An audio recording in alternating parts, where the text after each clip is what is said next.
What are some of the typical applications of large language models (LLM)?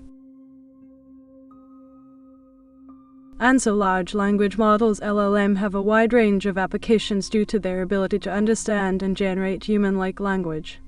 Some of the most common applications of LLM include text composition, where they can be used to create stories, articles, scripts, and other forms of written content. They can also be used for language translation, allowing them to convert text from one language to another. Additionally, LLM can be used for text summarization, where they can summarize long pieces of text into shorter, more digestible versions. They can also be used to answer questions, providing accurate and informative responses to user queries. Furthermore, LLM can be used for emotion analysis, where they can analyze the emotional tone of text and provide insights into the emotions expressed. They can also be used for information retrieval, where they can search through vast amounts of data to find specific information. Another application of LLM is code development, where they can be used to generate code snippets and help developers with their coding tasks.